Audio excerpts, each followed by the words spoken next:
सो hi everyone, आज के video से स्वागत है फ्रेंड्स। आज के वीडियो बहुत इंटरेस्टिंग और खास होने वाला है दोस्तों। आज के इस वीडियो में आपको पता चलने वाला है क्लीजिंग थेरेपी क्या है, क्लीजिंग थेरेपी हमें क्यों कराना चाहिए और क्लीजिंग थेरेपी कितने प्रकार के होते हैं। तो सारी चीज़ आज की इस वीडियो में दोस्तों आपको एक्सप्लेन के साथ डिटेल टू डिटेल बारीकियों के साथ पता चलने वाला है। तो बने रहिएगा वीडियो में एंड तक। और साथ ही चैनल पर नया है तो रेड रेड बटन होगा, चैनल को सब्सक्राइब कर लीजिए। साथ ही बेल आइकन प्रेस करके नोटिफिकेशन पर ऑल पे क्लिक कर लीजिए दोस्तों, ताकि मेरे सारे वीडियो को नोटिफिकेशन पहुंचे आपके पास सबसे पहले। तो चलिए फ्रेंड्स, आज के इस वीडियो को बिना लेट के स्टार्ट करते हैं दोस्तों। इसको बताने के लिए हमारे बीच में क्लीजिंग थेरेपी के expert doctor Piyush Saxena sir मौजूद है दोस्तों, जो कि आपको बताएंगे क्लीजिंग थेरेपी क्या है, क्लीजिंग थेरेपी हमें क्यों कराना चाहिए और क्लीजिंग थेरेपी कितने प्रकार के हैं। तो दोस्तों इसको बताने के लिए मैं इन्वाइट करूंगा पीयूष सक्सेना सर को। तो दोस्तों अगली आवाज पीयूष सक्सेना सर की। क्लीनिक थेरेपी पे होगी। ये एक मेरा छोटा सा 8 पेज का पैम्फलेट है। राजेश जी ने बताया, परिचय दिया गया। मैं किसी से किसी भी चीज का कोई भी पैसा नहीं लेता हूँ। सिद्धांत बना रखा है, आनंद आता है इसमें। तो किसी से कोई फीस नहीं लेता हूँ, कोई डोनेशन भी एक्सेप्ट नहीं करता हूँ और कोई प्रोडक्ट प्रमोट नहीं करता हूँ। तो आप लोग अपने मन में ये शंका मत रखिएगा कि अब इसके बाद मैं कहने वाला हूँ कि भाई हमारा ये सामान इसी दुकान से लीजिएगा। कुछ नहीं होने वाला है।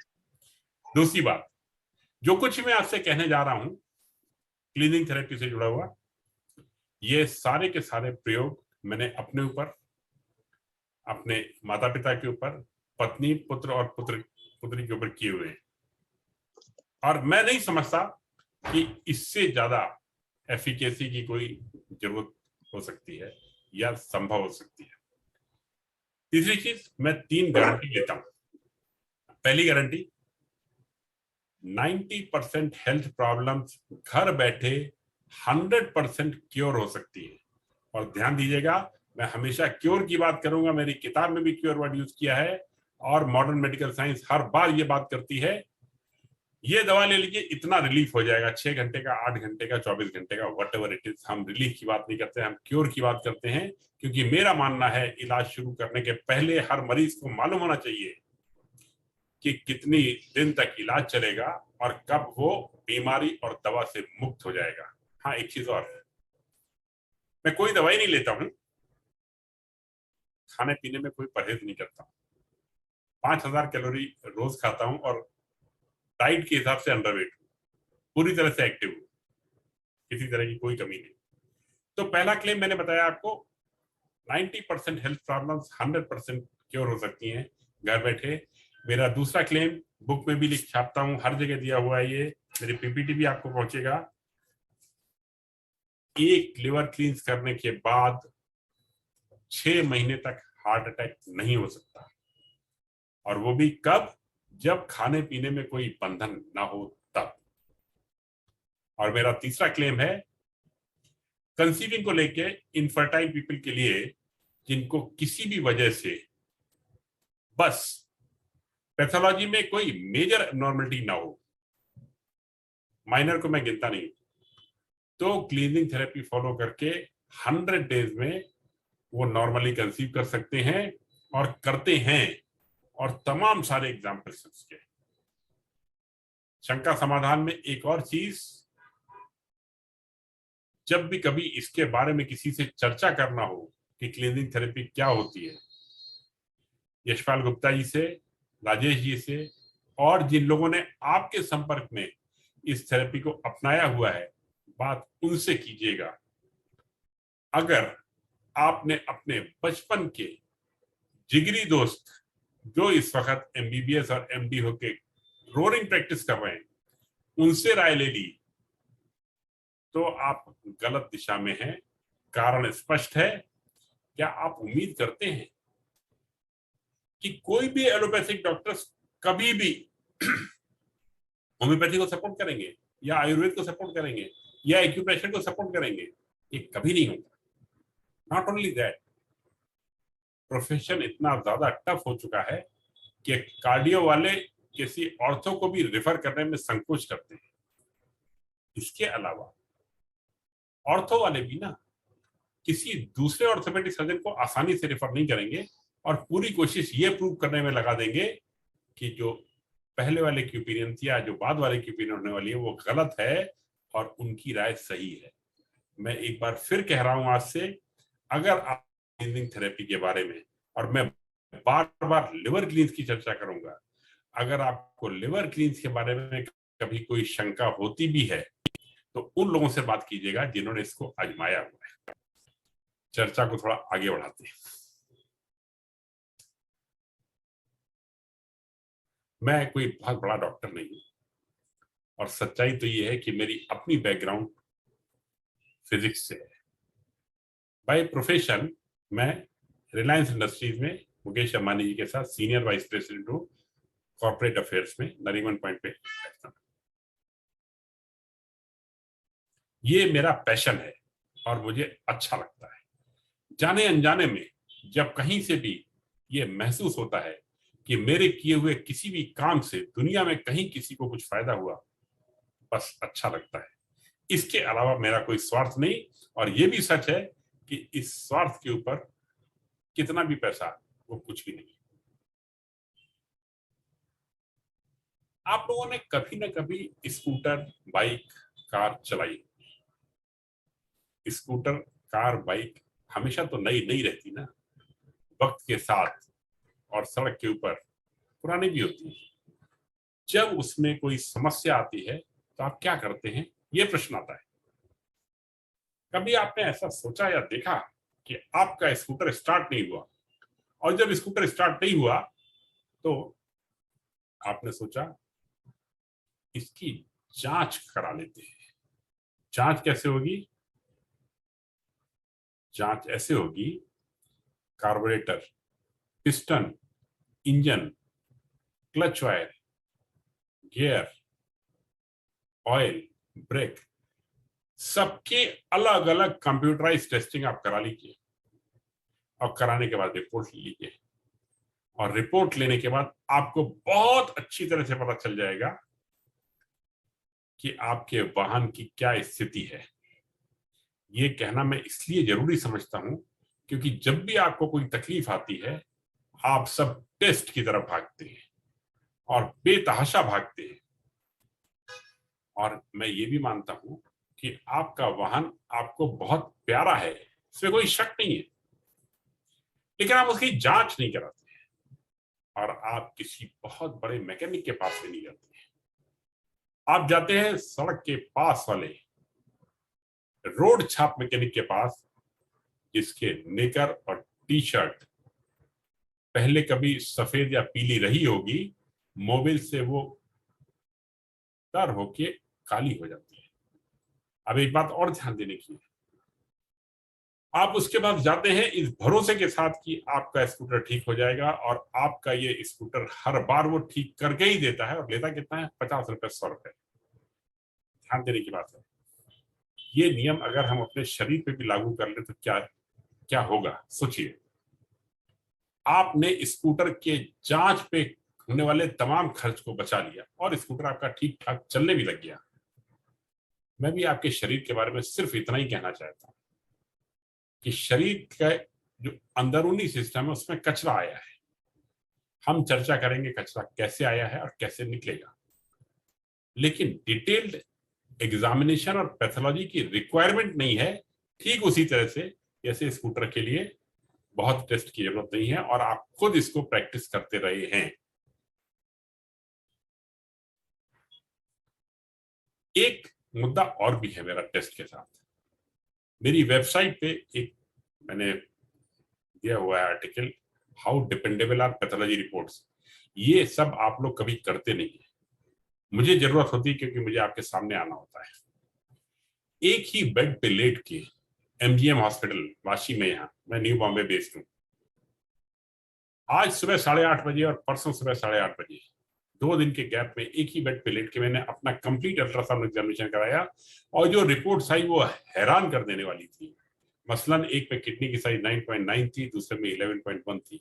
मुझे भी मालूम है 9.9 और 9.8 में कोई फर्क नहीं है, इतना हो सकता है, लेकिन 1.2 सेंटीमीटर का डिफरेंस बहुत ज्यादा होता है। एक में फैटी लीवर दिखाया था, दूसरे में नॉर्मल लीवर दिखाया था। इस तरह के तमाम ऑब्जर्वेशंस उन 2 रिपोर्ट्स, और मैंने उन 2 दिनों के बीच में कुछ भी ऐसा विशेष नहीं किया था, लेकिन सिर्फ ये जानने के लिए कि ये रिपोर्ट्स कितनी डिपेंडेबल है, मैंने ये प्रयोग किया था। आप खुद भी ऐसा करके देखेंगे, आपको लगेगा कि हाँ, दम है और इन रिपोर्ट्स पे की महत्वता या इंपॉर्टेंस बहुत ज्यादा नहीं है, लेकिन आप आंकड़ों में जूझे रहते हैं कि गॉलब्लैडर का स्टोन आज 5.4 mm का है, सॉरी हाँ 3.2 mm 3.2 सेंटीमीटर का या 3.1 सेंटीमीटर का है, आप उसी को ब्रह्म वाक्य मान लेते हैं। तो मेरा ये कहना है, रिपोर्ट्स पे ध्यान ना दें। ध्यान किस पे दें? सिम्टम्स पे ध्यान दें। एक और घटना, एक बहुत बड़ा हॉस्पिटल है अमेरिका का, मेयो क्लिनिक। एक दिन का खर्चा 10 लाख रुपए। वहां के 6 सीनियर टॉप कार्डियोलॉजिस्ट, एक बहुत ही इंपॉर्टेंट इसलिए कह रहा हूं क्योंकि जो उस हॉस्पिटल में जाएगा वो इंपॉर्टेंट ही होगा, वरना 10 लाख रुपए हमारा तो सोच भी नहीं सकते। उनकी तमाम जांच करने के बाद, इसमें 2D, इको, ईसीजी, ट्रेडमिल, सब कुछ, सारे ब्लड टेस्ट, 6 डॉक्टरों की कमेटी बैठती है और ये राइटिंग में ओपिनियन देती है कि इनका जीवन अब अधिकतम मैक्सिमम 72 घंटे का बचा हुआ है।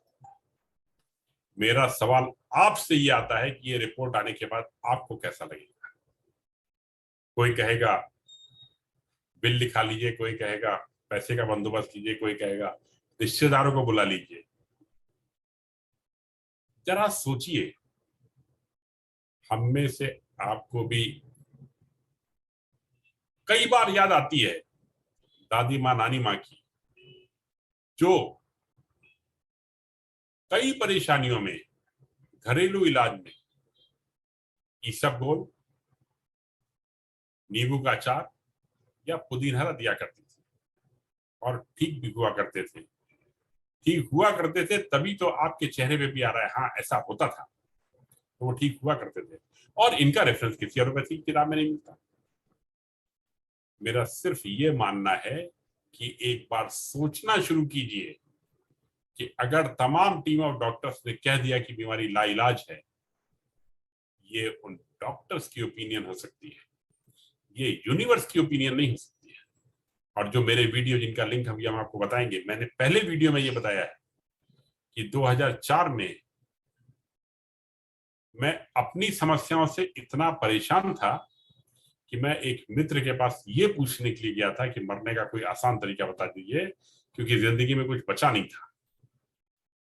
और वहां से आते आते वो यात्रा का आज ये पड़ाव हो जाएगा, ये मैंने भी 18 साल पहले नहीं सोचा था। तो मेरा ये कहना है कि कोई भी समस्या क्यों ना हो, बस एक बार सोचना शुरू कीजिए, और जब आप सोचना शुरू करेंगे तो आगे से आगे रास्ते निकलते चले आएंगे और बहुत रास्ते निकलेंगे। और मेरे हिसाब से कुछ भी मुश्किल नहीं है तमाम दवाइयों से एक कम समय सीमा के अंदर छुटकारा पा लेना। अगली चीज, कभी आपने डिस्कवरी चैनल, एनिमल प्लैनेट ये सब देखे हुए? ध्यान दीजिएगा, हिरण का झुंड भागता है, गाय का झुंड भागता है। हमारे यहाँ तो मुश्किल से 2, 3, 4, 5 साल के बच्चे भागते हैं, और हम लोगों की उम्र तक आते आते अक्सर चलना भी थकाऊ हो जाता है। एक ये मुद्दा था कि ये क्यों होता है, हम क्यों थकते हैं और जंगल में क्यों नहीं जानवर थकते हैं? कारण ये है कि वो कच्चा खाना खाते हैं और उनकी लाइफ में पोजीशन नहीं होता, और हमारे जीवन में पका खाना हमारे जिंदगी का इंग्रेडिएंट बन चुका है। और पोजीशन ये दूसरी समस्याओं की जड़ है कि दरवाजे के अंदर जो कुछ है वो हमारा है और दरवाजे के बाहर जो कुछ है वो हमारा नहीं है। ये एक चीज है। दूसरा ध्यान एक इसी घटना से दिलाता हूं। जंगल में जो जानवर होते हैं ना, उनमें बुढ़ापा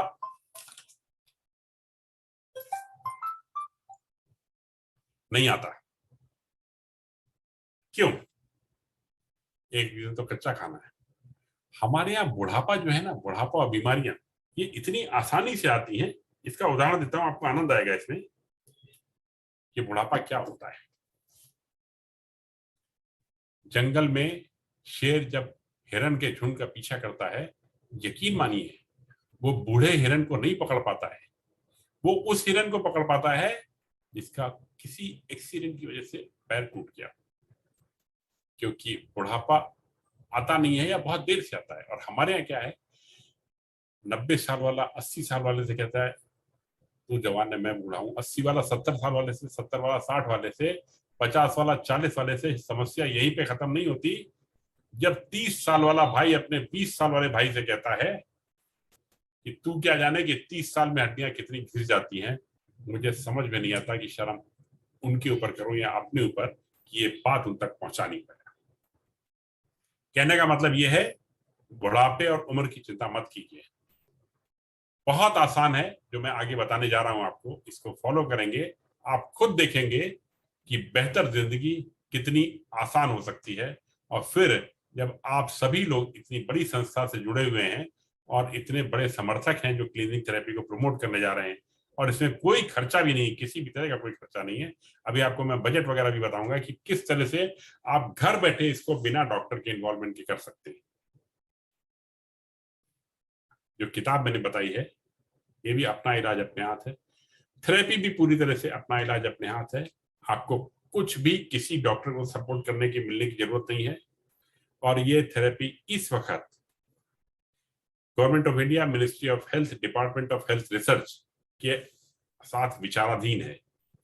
मैंने जियो टॉक दिया हुआ है जो हिंदुस्तान का सबसे बड़ा टॉक है, और अब मुझे भी लगता है कि इसके प्रचारक और समर्थक बहुत ज्यादा बढ़ते चले जा रहे हैं, क्योंकि लोग देख रहे हैं कि ये कितनी स्ट्रांग है। हम आगे बात शुरू करते हैं कि बीमारियां आती कहां से हैं। मैंने बताया कुक फूड पॉल्यूशन, दो चीजें बताई। प्रदूषण, प्रदूषण से जुड़ी हुई सब चीजें आप मान लीजिए, जैसे सवारियों का धुआं, ऑक्सीजन लेवल कम होना, खाना, पका खाना, तमाम तरह के तनाव, ये सब मान लीजिए जो जंगल की जिंदगी में नहीं थे और हमारी जिंदगी में हैं। अब इसका असर क्या होगा? सभा से सीधा खड़ा प्रश्न एक, क्या ऐसा हो सकता है कि इन कारणों से शरीर के विभिन्न अंगों ने अपना काम करना थोड़ा कम कर दिया?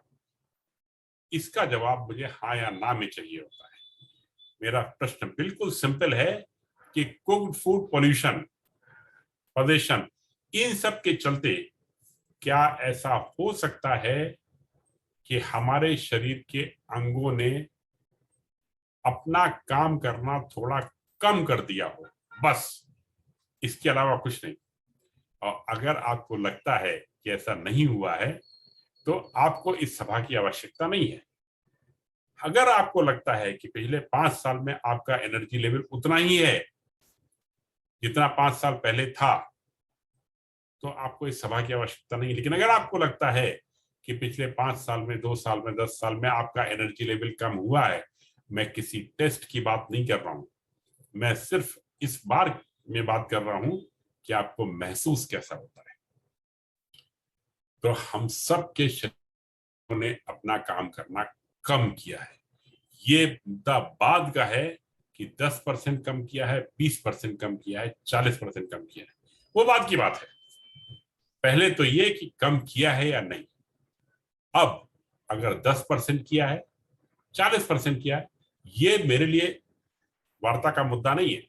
मैं तो ये जानना चाहूंगा कि क्या आप चाहते हैं कि अगर शरीर के अंगों ने अपना काम करना कम किया है तो एक बार उनको अपनी पुरानी शक्ति वापस मिलने का मौका दिया जाए? सिर्फ इतनी सी बात है। और जो मैं बात कह रहा हूं इसमें आपके साथ के कई लोगों ने ये प्रयोग किए हुए हैं और वो सब इस बात के गवाह हैं कि yes, it is possible and it should be done. और इसीलिए हम और आप यहां सभा में साथ साथ हैं। अब हम शुरुआत करते हैं। सबसे पहले किडनी के साथ। हाँ, उसके पहले एक चीज और बता दूं, ये जो क्लीनिंग थेरेपी की बुक है, इसमें कौन कौन से क्लींस हैं? Kidney cleanse, acidity cleanse, liver cleanse, joint cleanse, colon cleanse, hair cleanse, mouth cleanse, thyroid cleanse, lung cleanse, ovarian PCOS cleanse, uterus cleanse, fertility cleanse, fallopian tube cleanse, vagina cleanse, conceive naturally, और इसके अलावा eye cleanse, ear cleanse, pancreas cleanse, total मिला के 28 क्लींस हैं। 7 पे video बने हुए हैं। इसके अलावा 40 वीडियो मैंने अभी और बनाए हैं अलग अलग क्लींस के ऊपर और फाइन पॉइंट्स को इंक्लूड करके।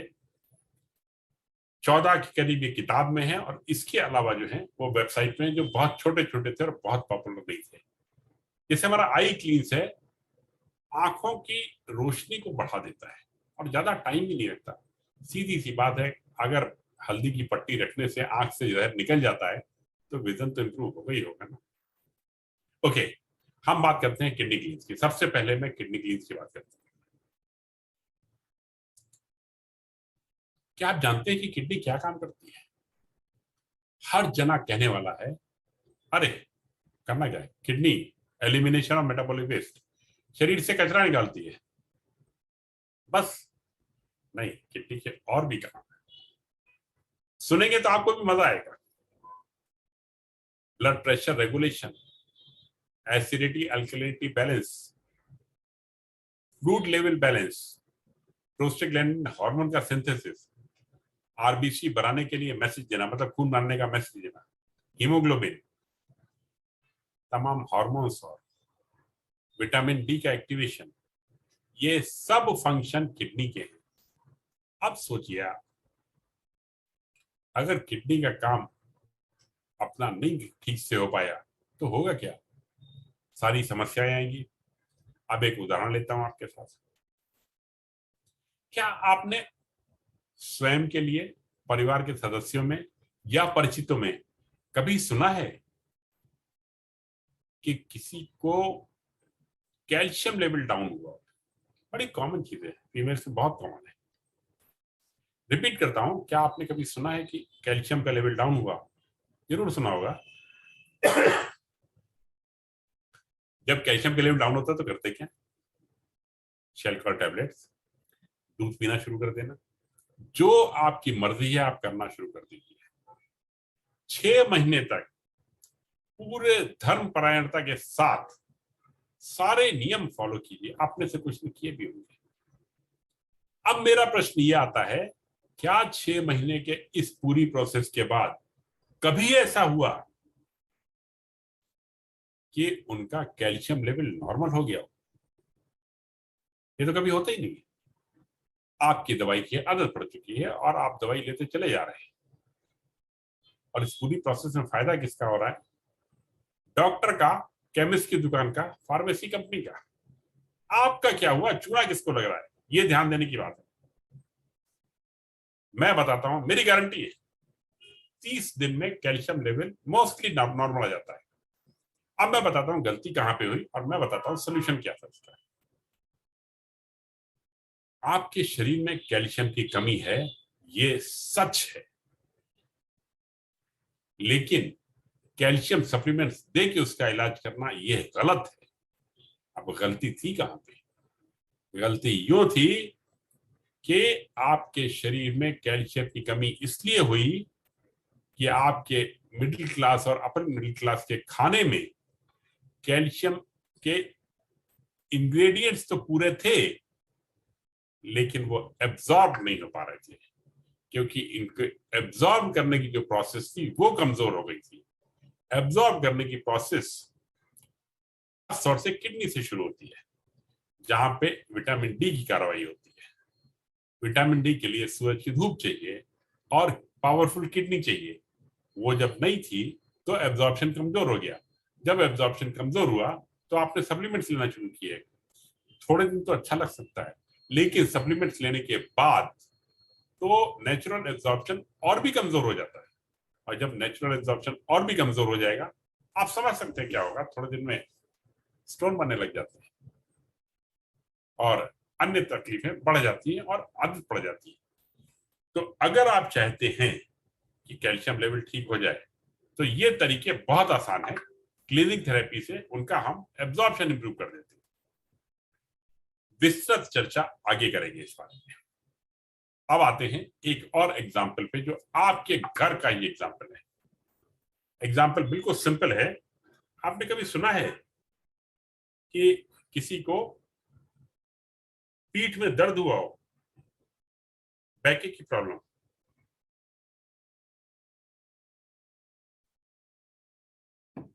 जब बैके की प्रॉब्लम होती है तो क्या करते हैं? जब पीठ के दर्द की समस्या होती है, हम हो या आप हो, कोई भी तुरंत दवाई नहीं लेना चाहता। हम लोग मजबूरी में एज ए लास्ट ऑप्शन दवाई लेते। जब पीठ में दर्द हुआ है तो हम दवाई नहीं लेते, और दर्द हुआ और 2-4 दिन में ठीक हो गया कि बिना दवाई के कितना अच्छा हुआ, दर्द हमारा ठीक हो गया। दर्द ठीक होने के बाद हफ्ते 10 दिन में फिर लौट के आया, और इस बार बजाय 2 दिन के 3-4 दिन रुका। हमने फिर दवाई ली, फिर और धीरे धीरे सिचुएशन ऐसी आती गई कि दर्द बढ़ता गया और हमको दवाई लेने की जरूरत पड़ी। फिर हमने क्या किया, घर में, परिवार में, मित्रों में चर्चा की, भाई पीठ का दर्द हो गया, जा नहीं रहा है, बड़े परेशान रहते हैं, और बैठने पे ध्यान और सोने पे ध्यान और फ्लैट बेड, ये सब शुरू हो गया। तमाम तरह के रिस्ट्रिक्शंस की लिस्ट सामने आ गई। भारी वजन नहीं उठाना, सीढ़ी पे ध्यान से उतरना, ध्यान से चढ़ना, बाल्टी नहीं उठाना, झटके में नहीं उठना, एसओएस के लिए ये दवाई लगा लेना, मूव लगा लेना। फिर मेरा सभा से सीधा खड़ा प्रश्न एक ही, ऐसा करने के बाद कितने लोगों का पीठ का दर्द हमेशा के लिए ठीक हो गया? तो पीठ का दर्द तो ठीक नहीं हो सकता, क्योंकि हम कारण का तो इलाज कर ही नहीं रहे थे, हम तो लक्षणों के लिए एक रिलीफ मेजर दे रहे थे कि भाई बच के रहो। मैं आपको बताता हूँ पीठ का दर्द क्यों हुआ। ये भी मेरा 30 डेज गारंटी में कवर्ड है। ये 2 बीमारियों के बारे में खासतौर से मैं चर्चा इसलिए करता हूं क्योंकि ये बहुत कॉमन है, घर घर की समस्या है। पीठ का दर्द इसलिए बिल्कुल नहीं हुआ क्योंकि पीठ में कोई चोट लगी थी, ये नहीं हुआ था। जब आप डॉक्टर के पास जाते हैं पीठ का दर्द लेके, डॉक्टर को अच्छी तरह मालूम होता है कि आपकी पीठ में कोई प्रॉब्लम नहीं है, लेकिन फिर भी वो आपका चेहरा और आपके कपड़े देख के असेस करते हैं कि वो आपका एक्सरे कराएं या वो आपका एमआरआई कराएं। 100% केस में डॉक्टर को पहले से पता होता है कि आपका एक्सरे और एमआरआई आपका क्लियर आने वाला है। आपको अंदाज है कि एक एक्सरे कितने का पड़ता है? आप कहेंगे 500-600 रुपए का। मेरा कहना है आपका जवाब बिल्कुल गलत है। क्यों? एक एक्सरे 500-600 रुपए का नहीं पड़ता है। आप उस दिन के लिए छुट्टी लेते हैं या काम से अलग होके जाते हैं, परिवार चिंता में रहता है, पूरी सावधानियां बरतते हैं, अपॉइंटमेंट लेने के लिए जाते हैं, ट्रांसपोर्ट का खर्चा अलग, और उस रिपोर्ट का बेसब्री से घर पे इंतजार हो रहा होता है। आप सब समझते हैं कि अगर इन सब की कीमत लगाई जाए तो काफी ज्यादा होगी। मेरा फिर कहना है कि टेस्ट की तो जरूरत थी ही नहीं। अगर पीठ का दर्द किसी चोट की वजह से नहीं, और चोट हो भी ना, तब भी क्या जरूरत क्या है एक्सरे की? स्कूटर का फार्मूला याद कीजिए। स्कूटर में आपने टेस्ट नहीं कराया था, इलाज कराया था। अभी भी आपको टेस्ट की नहीं जरूरत है, आपको इलाज की जरूरत है। मैं बताता हूं इलाज आएगा कहां से और बीमारी थी कहां पे। कुक्ड फूड, पॉल्यूशन, पोल्यूशन, इन सब की वजह से बॉडी में टॉक्सिन्स का लेवल बढ़ता चला गया। नेचर ने इसके लिए कभी परमिशन नहीं दी थी। नेचर ने तो कभी कहा भी नहीं था कि खाना पका के खाओ। आज भी कोई जानवर खाना पका के नहीं खाता है। इन सब कारणों से शरीर में टॉक्सिन्स का लेवल बढ़ता चला गया, और अक्सर 30, 35, 40 साल की उम्र में जब टॉक्सिन्स का लेवल थ्रेशोल्ड लेवल से क्रॉस कर गया तो बॉडी ने L4, L5, ये वीक स्पॉट होता है बॉडी का, क्योंकि हम सब अक्सर थोड़ा ज्यादा वेट लिए रहते हैं, तो उस वीक स्पॉट पे बॉडी ने सिग्नल दिया कि ये दर्द है, संभल जाओ, क्योंकि बॉडी में टॉक्सिन्स का लेवल ज्यादा है। बजाय इसके कि हम टॉक्सिन्स का लेवल कम करें, हमने तो कुछ और चालू कर दिया कि उस दर्द को दबा दें, और उस दर्द को दबाने के लिए चाहे जितना भी एक्सरसाइज आप कर लीजिए, जो मैंने एग्जांपल दिए थे, दर्द नहीं जाएगा।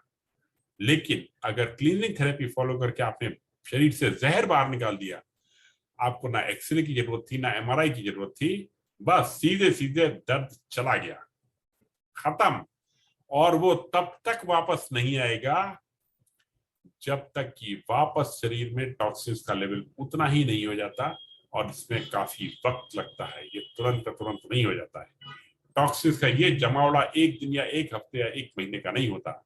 एक बार में जो टॉक्सिन्स निकलते हैं उनको वापस आने में काफी समय लगता है। ये हुई बात किडनी के बारे में कि फंक्शंस, और इस तरह से हम किडनी ब्लड प्रेशर रेगुलेशन का काम करती है। हम किडनी बॉडी में फ्लूइड बैलेंस का काम करती है। हम 2 लीटर पानी पिए या 1 गिलास पानी पिए, किडनी मेंटेन रखती है उसको कि हमको कितना पानी रखना है, कितना निकालना है। सोचिए, अगर किडनी कमजोर हुई तो कहां कहां फर्क पड़ेगा, ये जानने वाली बात है। इसीलिए, और दूसरी बात, हमारे शरीर के सभी अंग आपस में एक दूसरे से जुड़े हुए हैं, तो हमारा एक क्लींस और क्लींस को भी इफेक्ट करता है। और सबसे ज्यादा चर्चा हम करेंगे लिवर क्लींस के बारे में वक्त आने पे। अभी हम खाली किडनी क्लींस की चर्चा करने जा रहे हैं। मैं आपको भुट्टे के बाल दिखाना चाहता हूं। किडनी क्लींस के लिए हम भुट्टे के बाल या पार्सली की पत्ती या तरबूज के बीज कूट के इनका इस्तेमाल करते हैं। इनको उबाला जाता है। इनको उबालने के बाद इनका पानी पीना होता है। इस पानी को पीने से किडनी के अंदर के नेफ्रॉन्स शॉर्ट टर्म के लिए हाइपर एक्टिवेट हो जाते हैं और खून में से कचरा निकाल के साफ कर देते हैं। और इमेजिन कीजिए, 35, 40, 50 साल का कचरा अगर चौथाई भी निकल गया, और इतना निकल जाता है, एक ही बार निकल जाता है, अगर चौथाई भी निकल गया तो आप सोच सकते हैं लाइफ कितनी बेहतर हो जाएगी। तो प्रोसेस एक बार फिर से बताता हूं। एक मिनट मैं देखता हूं अगर कितनी बाल रखे हो, दिखाता हूं आपको।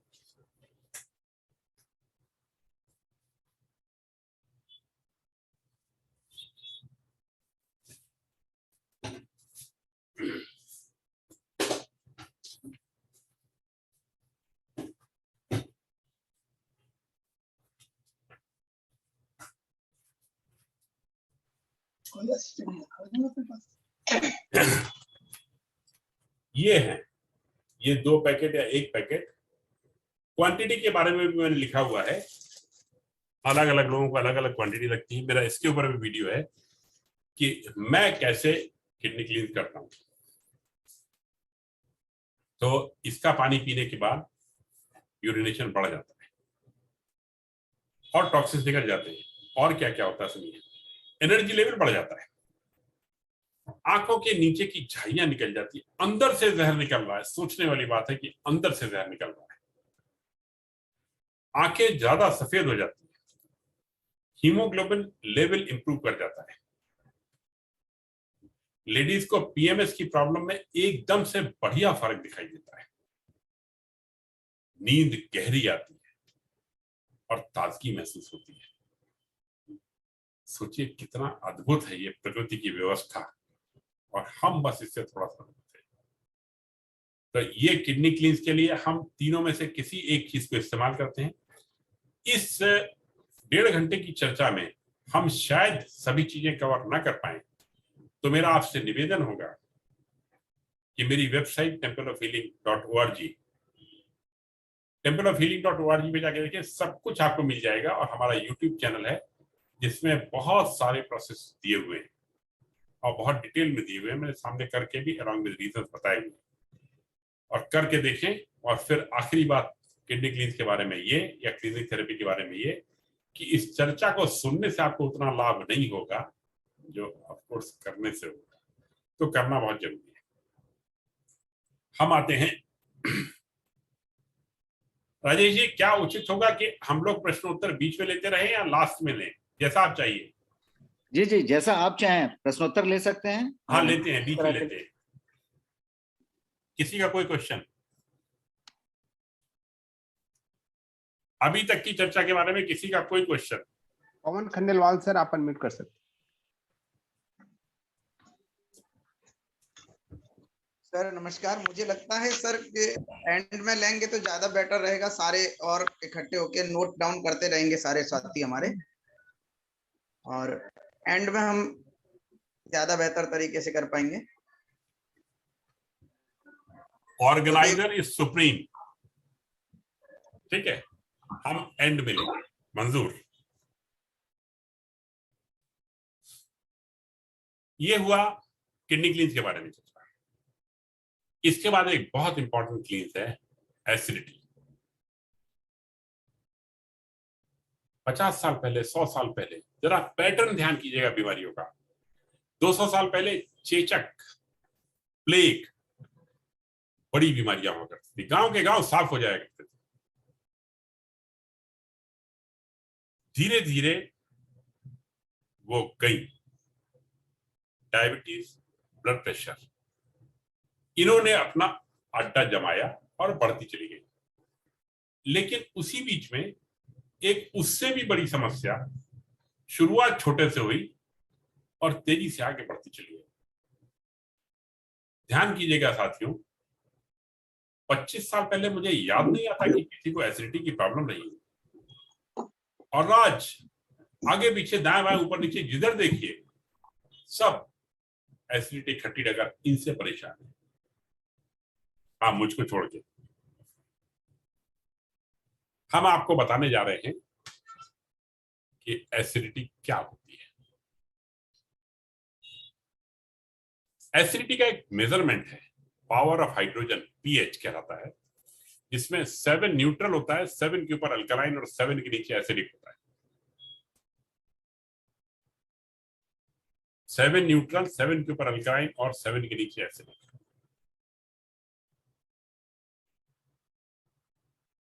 हमारी बॉडी में पीएच के 3 मुख्य मेजरमेंट्स हैं। सबसे पहला है ब्लड, जिसका पीएच लेवल 7.4 या 7.35 से 7.45 की रेंज में रहता है। ब्लड स्लाइटली अल्कलाइन है।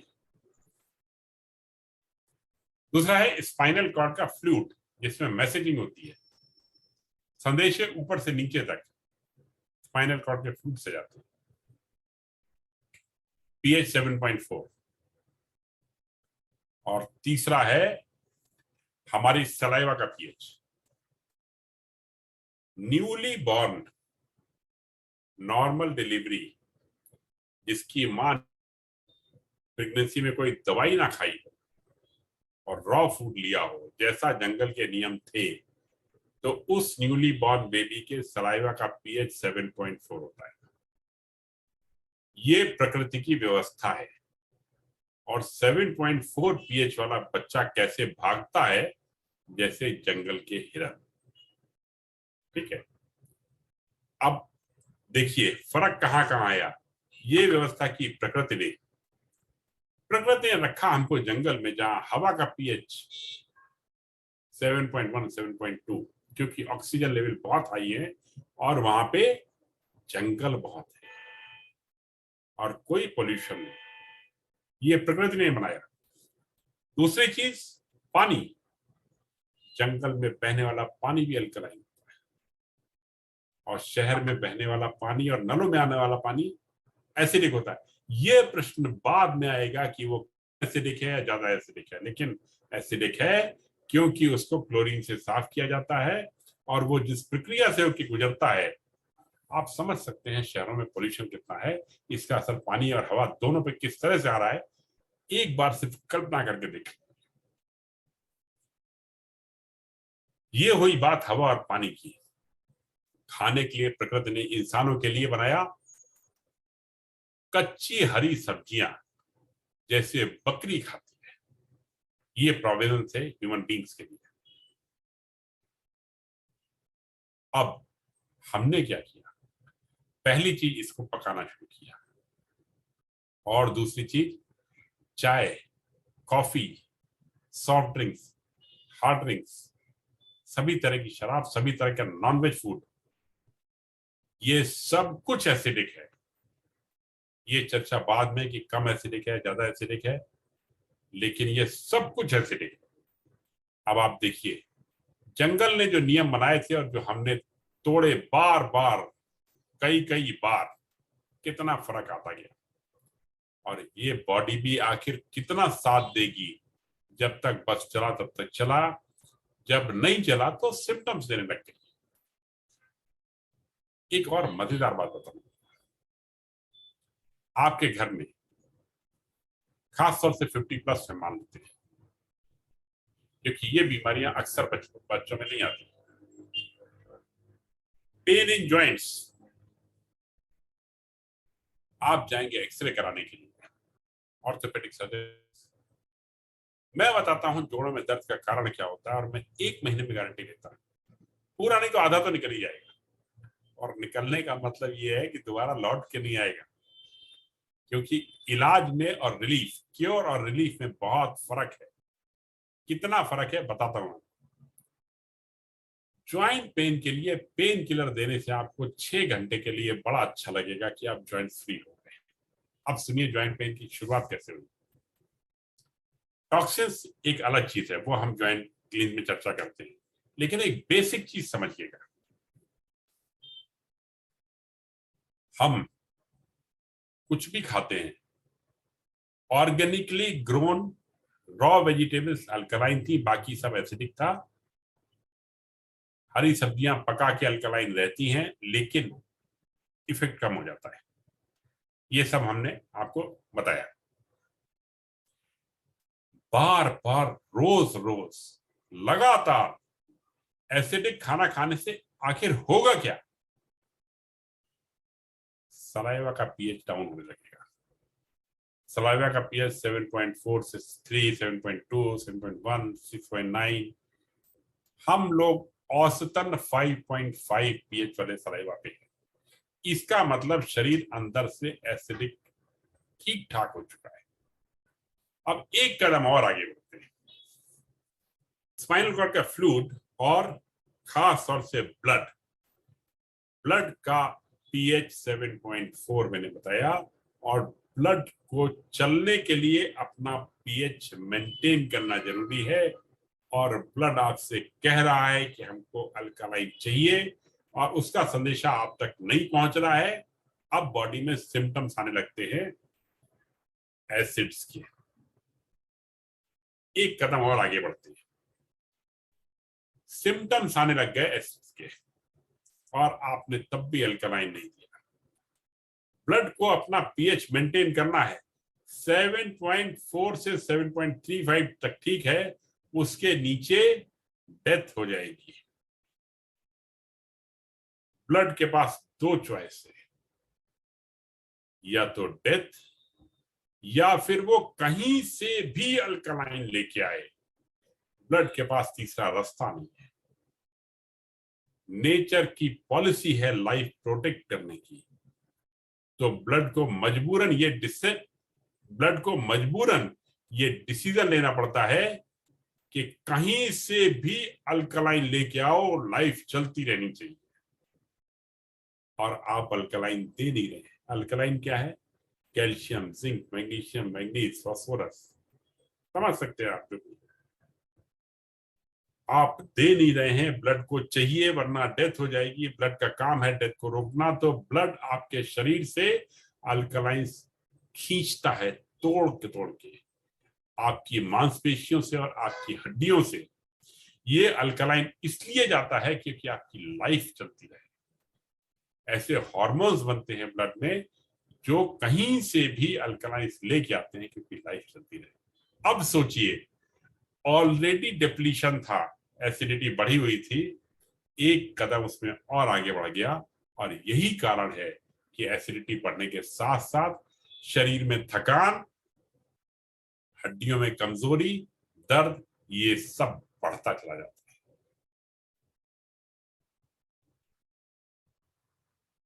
ये तो हुई समस्या, और मुझे उम्मीद है कि समस्या आपको रजिस्टर हुई होगी, आप पकड़ पाए होंगे उसको ठीक से।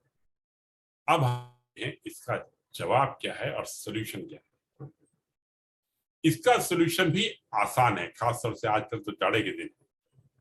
हरी सब्जियां कच्ची खाई जाए और ज्यादा खाई जाए। ये ध्यान दीजिएगा कि 40, 45, 50 साल का जो टॉक्सिन लेवल है ना, वो एक दिन में इससे कम नहीं होता। लिवर क्लींस बम्बार्डमेंट है जिसकी हम चर्चा आगे करने जा रहे हैं। हरी सब्जियों का जूस बहुत पावरफुल है। हरी सब्जियां क्या होती है? भरपूर होती है क्लोरोफिल से। केमिकल फार्मूला क्लोरोफिल का और ब्लड का केमिकल फार्मूला बहुत करीबी होता है। क्लोरीन और मैग्नीशियम के सब्स्टिट्यूशन से क्लोरोफिल ब्लड में कन्वर्ट हो जाता है और क्लोरोफिल को ग्रीन ब्लड कहा जाता है। और ये प्रकृति की व्यवस्था थी ऐसी, और हम तो पिज्जा बर्गर समोसा के चक्कर में क्लोरोफिल को भूलते चले जा रहे हैं। भाई देव फिर याद दिला दूं, मैं पिज्जा बर्गर समोसा भी जी भर के खाता हूं अभी भी, विदाउट रिस्ट्रिक्शन। मुझे कहना आपसे ये कि लाइफ स्टाइल में चेंज करने की जरूरत नहीं है। छोटी छोटी चीजें जान लीजिए, करेक्टिव मेजर्स लेते रहिए और लाइफ एंजॉय करते रहिए, क्योंकि खाना ठीक से न खाना भी पाप है। आगे बढ़ते हैं। हरी सब्जियों का जूसर लेना होता है, 10-15 हजार का आता है, किसी भी कंपनी का, कहीं से भी। मिक्सर से काम नहीं चलता है, क्योंकि जो क्वांटिटी रिक्वायर्ड है उसमें हमें जूस चाहिए। मिक्सर उसकी बुद्धि बना के अलग कर देता है और क्वांटिटी काफी ज्यादा चाहिए। मैंने जो स्टैंडर्ड रिकमेंड किया है, 200 मिलीलीटर जूस दिन में 3 बार, 1 हफ्ते तक लें। 200 मिलीलीटर जूस दिन में 3 बार 1 हफ्ते तक लें और देखें कि जिंदगी में कितना फर्क आता है। और मेरा दावा है कि 8वें दिन आप कहेंगे ये सही इलाज था, डॉक्टर राजेश आपने हमको अभी तक क्यों नहीं इसके बारे में बताया। तो इसको करेंगे। अब सवाल ये उठता है, सब्जियां कौन कौन सी लेनी है? सबसे पहली जो ताजी मिल जाए, जो लोकल, ये भी इंपॉर्टेंट है। एक्सोटिक वेजिटेबल्स की प्लानिंग नेचर ने नहीं की थी। नेचर ने कभी कहा ही नहीं था कि ऑस्ट्रेलिया से सब्जी लेके यहाँ पे खाई जाए। Migration and large scale migration, ये भी नेचर की प्रोसेस में नहीं था। जो जहां रह रहे हैं वहां की जो चीज लोकल है उसकी वो सब्जी गिना रहा हूं एक एक करके। पुदीना, लौकी, गाजर, शिमला मिर्च, हरा टमाटर, आंवला, नींबू के बीजे निकाल के लेकिन छिलके के साथ। आप खुद सोच सकते हैं, आप लोग किचन से कनेक्टेड भी रहे हैं, कई महिलाएं भी हैं, तो आप बेहतर जानती हैं जिनका जूस निकाला जाता है। टेस्ट के हिसाब से अपना मैनिपुलेशन कर लें। क्वांटिटी जितनी ज्यादा लें उतना अच्छा है, क्योंकि ग्रीन वेजिटेबल्स शरीर के लिए कच्चे रूप में कभी भी ज्यादा होती नहीं। इनफैक्ट पका हुआ खाना चबाने में अच्छा होता है और कच्चा खाना चबाने में मुश्किल लेकिन पचाने में आसान होता है। और कभी आपने महसूस किया हो, गाजर खाए हुए या फल खाने के बाद हम हल्कापन महसूस करते हैं, और भारी खाने के बाद हमको चबाना तो आसान होता है लेकिन पचाना उसका मुश्किल होता है। तो ये एक इंपॉर्टेंट चीज थी। ये जूस आपको कई कदम आगे बढ़ा देगा। और देखते आइए, इनफैक्ट थ्योरी तो यहां तक कहती है कि अगर सलाइवा का पीएच अल्कलाइन रहता है तो कोई बीमारी आ ही नहीं सकती। और शायद यही कि गांव के बच्चे मिट्टी में खेलते हुए कम बीमार पड़ते हैं। ये हुई चर्चा हमारी। एक तो पहले हमने जनरल इंट्रोडक्शन दिया कि क्लीनिंग थेरेपी क्या है, उसके बाद बात की हमने कि किडनी क्लींस क्या है, उसके बाद बात की हमने एसिडिटी क्लींस क्या है, और अब हम बात करने जा रहे हैं कि लिवर क्लींस क्या है। लिवर क्लींस हमारा मास्टर क्लींस है, बहुत इंपॉर्टेंट है। और मैं कहता हूं कि सबसे पहले सभी को लिवर क्लीन करना चाहिए। इसके लिए जो इंग्रेडिएंट्स हैं, एक ये एक्स्ट्रा वर्जिन ऑलिव ऑयल और ये एप्सम सॉल्ट है। इसी के लिए मैं कहता हूं सबसे इंपॉर्टेंट है शुरुआत इसी से करें। और इसी के लिए मैं कहता हूं कि अगर आप किसी बचपन तक के साथ पढ़े हुए जिगरी डॉक्टर दोस्त से बात करेंगे ना, वो भी कहते हैं ये सब क्या इलाज है, हमें समझ में नहीं आ रहा है, देख लो करके, आप डर जाते हैं और आप रुक जाते हैं। अगर इसके बारे में आपको किसी से पूछना है कभी, तो उन लोगों से बात कीजिए जो ये किए हुए हैं। हमारे साथी यशपाल गुप्ता जी आपके साथ रहेंगे, इस बारे में गाइड करने के लिए आगे भी रहेंगे। राजेश जी हैं, डॉक्टर राजेश जी, ओके, अमरीश जी हैं। एक कल्पना कीजिए कि आपके लॉन या गार्डन में एक पाइप पड़ा हुआ है जिससे पानी का सिंचाव होता है और आपकी प्यारी घास को पानी दिया जाता है। 1 साल, 2 साल, 5 साल के बाद उस पाइप के अंदर काई लग जाती है। सवाल ये उठता है, अब काई लग गई है और पानी का फ्लो कम हो गया है, अब क्या किया जाए?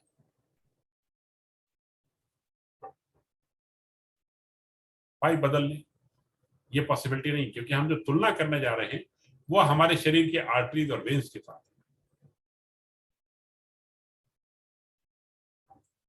हमारे आर्टरीज और वेन्स, शिरा और धमनियों के अंदर भी कोलेस्ट्रॉल रूपी काई का जमावड़ा हुआ है, इसको निकालना है।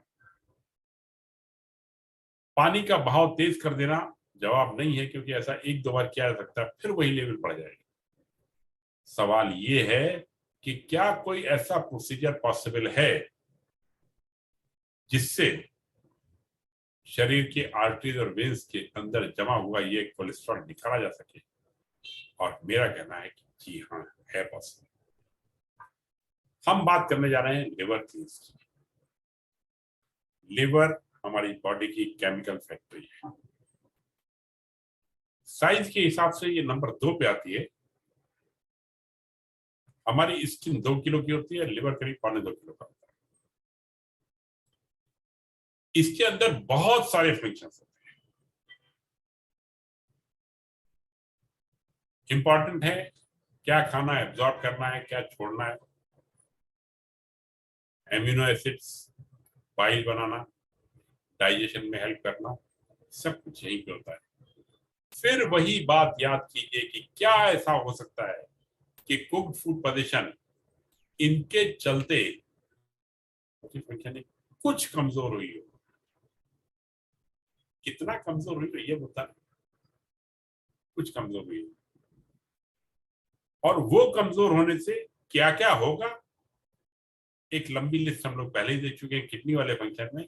और उसी तरह की आप यहां भी समझ लीजिए, शरीर में थकान रहना, एलर्जी होना, इन जनरल वीकनेस होना और इधर उधर की तमाम एसोसिएटेड ऑर्गन्स पे इफेक्ट होना। सवाल ये उठता है कि अगर ऐसा है तो क्या कोई इलाज है इसका? तो यहीं पर इसका इलाज है। एक लिवर क्लींस करने पे अगले दिन सुबह डायरिया में एलडीएल कोलेस्ट्रॉल फिजिकल रूप में लिवर गॉलब्लैडर स्टोन के रूप में बाहर निकलता है। और देख के आप हैरान कि ये अभी तक निकला क्यों नहीं था और कहां फंसा हुआ था। चमत्कार यहां पे नहीं, चमत्कार तो ये है कि तीसरे दिन 100% केस में लोग कहते हैं हम 5 साल पहले वाले एनर्जी लेवल पे पहुंच चुके हैं। आप सोचिए कितनी बड़ी खुशी की बात है। कुछ खर्चा नहीं, मेरे ख्याल से 500-600 रुपए में ये सारी कार्रवाई पूरी हो जाती है।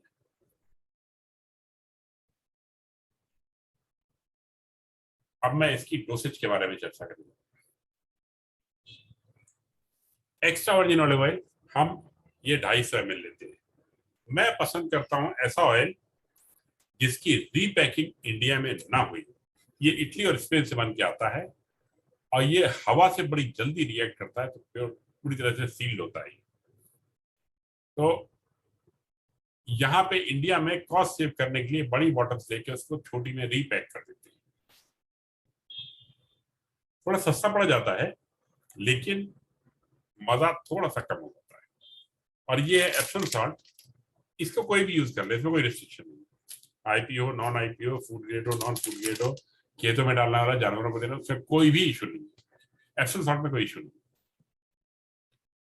तो 40 रुपए का एप्सम सॉल्ट और ये तेल जो भी है 500 रुपए का, ये लेके और एक जूस संतरे का, मौसमी का, ग्रेपफ्रूट का, मैं टेट्रा पैक भी यूज करता हूँ क्योंकि इसमें मेन मेडिसिन जो है वो ये हमारा एक्स्ट्रा वर्जिन ऑलिव ऑयल है।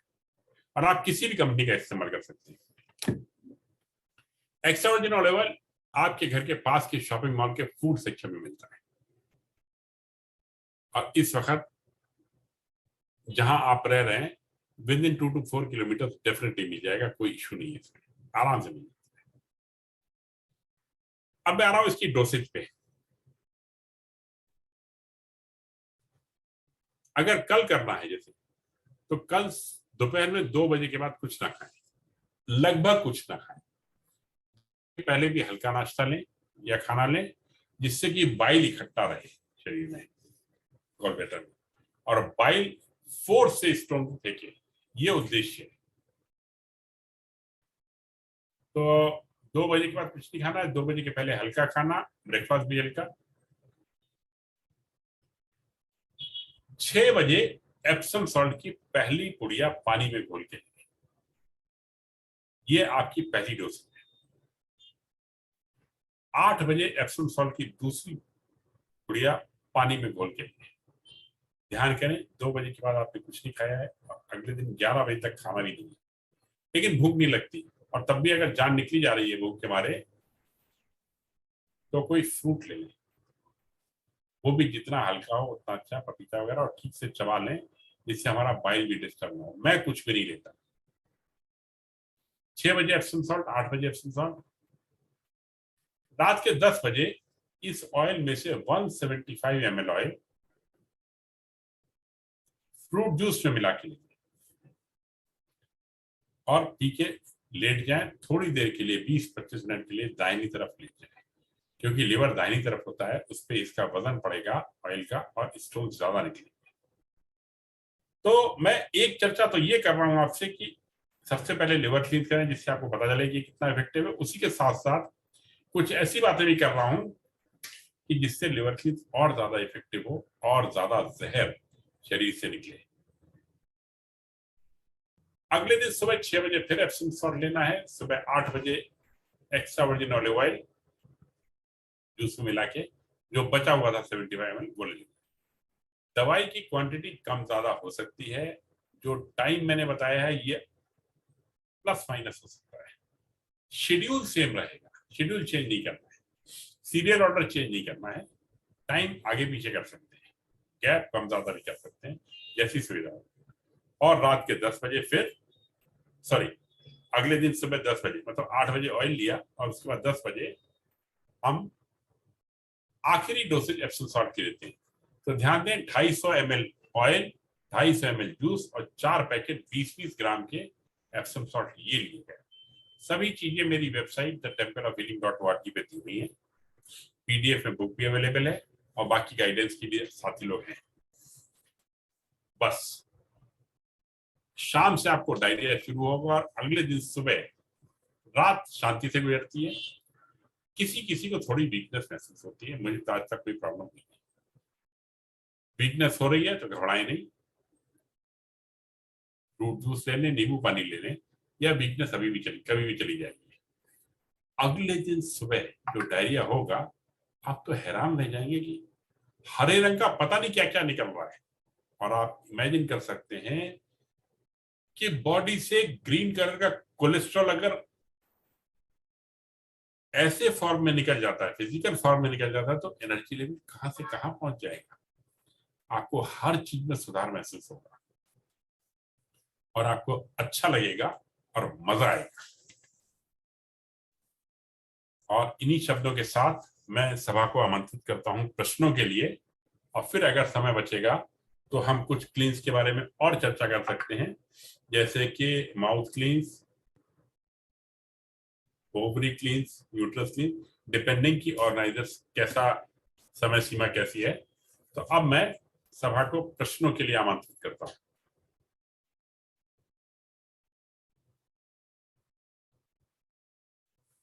हैं जब लॉकडाउन नहीं लगा था, उस पे इन्होंने तमाम सेमिनार कराए, और 1-to-1 इंटरेक्शन का मुझे खुद भी आनंद आया।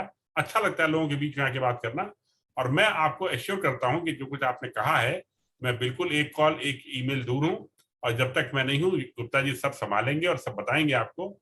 मेरे साथ कुछ समय की सीमा रहती है, समय की ज्यादा सीमा रहती है, जॉब्स वगैरह के रहते। तो इन्हीं शब्दों के साथ मैं भी आप सबका तहे दिल से आभार व्यक्त करता हूं कि इतना समय आपने मुझे दिया, और अब लिवर क्लीन के सारे खुद भी आगे बढ़ें, परिवार को बढ़ाएं, देश को भी आगे बढ़ाएं।